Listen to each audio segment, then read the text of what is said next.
Let's review herpes simplex encephalitis, commonly called HSE. This is one of the most serious viral infections affecting the central nervous system and is considered a true neurologic emergency. HSE causes acute inflammation and destruction of brain tissue, often progressing rapidly if treatment is delayed. Throughout this lecture, we're going to focus heavily on early neurologic recognition, increased intracranial pressure, seizure risk, diagnostic findings, antiviral therapy, and the nursing interventions that help prevent permanent neurologic injury. Encephalitis refers to an acute inflammatory process involving the brain tissue itself. And in the United States, herpes simplex virus is the most common cause of encephalitis. A major point to remember is that HSV encephalitis can initially look vague or nonspecific. Patients may present with fever, headache, confusion, behavioral changes, or altered mental status before severe neurologic deterioration develops. This is why nurses play such an important role in recognizing subtle neurologic changes early. One of the highest yield clinical concepts is that rapid diagnosis and early treatment with Acyclovir dramatically improve outcomes. Let's walk through what actually happens inside the brain during HSE. The disease process typically begins with localized necrotizing hemorrhage, meaning the virus directly invades and destroys brain tissue. That localized injury then triggers generalized inflammation throughout surrounding brain structures. As inflammation worsens, cerebral edema develops, increasing intracranial pressure and placing the patient at risk for seizures, altered LOC, and neurologic decline. Without rapid treatment, progressive nerve cell deterioration can occur, leading to permanent neurologic injury. From a nursing perspective, this is why frequent neuroassessments are so critical. Even subtle worsening confusion, changes in speech, declining LOC, or new focal deficits may indicate escalating cerebral edema and worsening brain injury. Now let's connect the disease process to the bedside presentation. Early symptoms of HSE often include fever, headache, confusion, and sometimes hallucinations or unusual behavioral changes. As inflammation and necrosis worsen, more severe neurologic findings begin to appear. Patients may develop focal seizures, dysphagia or language impairment, unilateral weakness, and declining level of consciousness. One high-yield NCLEX point is that HSV encephalitis classically affects the temporal lobes, which helps explain the personality changes, confusion, speech problems, and seizure activity often seen in these patients. From a nursing standpoint, any sudden worsening in mental status or new focal deficit should be treated as a significant neurologic change, requiring immediate escalation. Diagnosis focuses on identifying both inflammation and the viral source itself.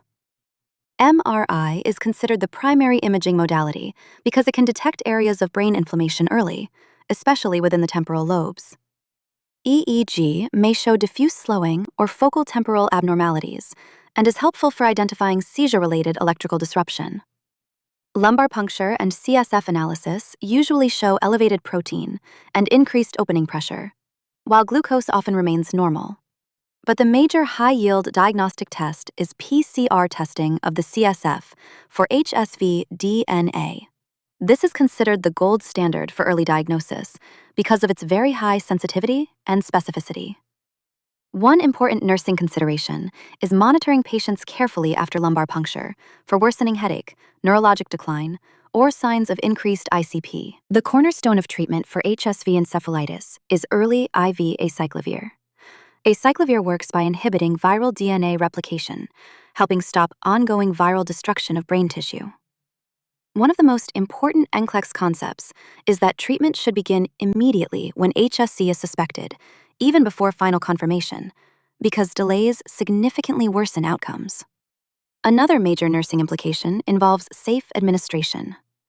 IV Acyclovir must be infused slowly, usually over at least 1 hour, to help prevent crystal formation within the kidneys. Patients require close renal monitoring, hydration, intake and output assessment, and monitoring of creatinine levels because nephrotoxicity is a major adverse effect.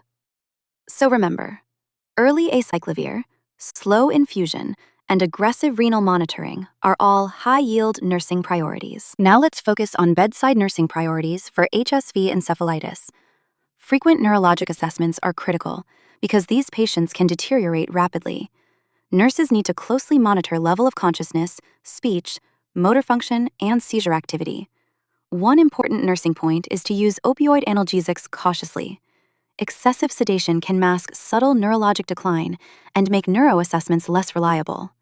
Because seizures are common, strict seizure precautions and safety measures should already be in place before seizure activity occurs. Environmental control also matters. These patients often become extremely sensitive to stimulation, so nursing care should focus on reducing noise, dimming lights, limiting visitors, and clustering interventions to promote rest. And finally, emotional support is essential. Patients and families are often frightened by sudden confusion, personality changes, and neurologic symptoms, so calm communication and reassurance become an important part of nursing care. Now let's connect the disease process directly to nursing interventions. With Acyclovir therapy, one major concern is crystallization within the kidneys. That is why nurses carefully monitor urine output, renal labs, and hydration status throughout treatment. Cerebral edema and inflammation increase the risk for severe headaches and progressive neurologic decline. Nursing interventions focus on minimizing stimulation, grouping care activities, maintaining accurate neuroassessments, and avoiding excessive sedation whenever possible. And because necrotizing hemorrhage can disrupt normal electrical activity in the brain, seizure precautions are a major priority. This is an important nursing concept overall. Understanding the underlying pathophysiology helps explain why specific nursing interventions are necessary and why early recognition of subtle changes can significantly affect patient outcomes. Before we close, let's focus on the major high-yield nursing priorities for herpes simplex encephalitis. First, recognize early neurologic changes quickly. Confusion, behavioral changes, focal seizures, and declining LOC are major red flags that require immediate attention. Second, early IV acyclovir is critical. Nurses must administer it slowly, maintain hydration, and closely monitor renal function and urine output to prevent nephrotoxicity. Third, seizure precautions and frequent neurochecks are essential because patients can deteriorate rapidly from cerebral edema and inflammation. And finally, reduce environmental stimulation. Dim lights, decrease noise, cluster care, and avoid excessive sedation so neurologic assessments remain accurate. The biggest takeaway is this: rapid recognition, early antiviral therapy, and vigilant nursing assessment can dramatically improve outcomes in HSE.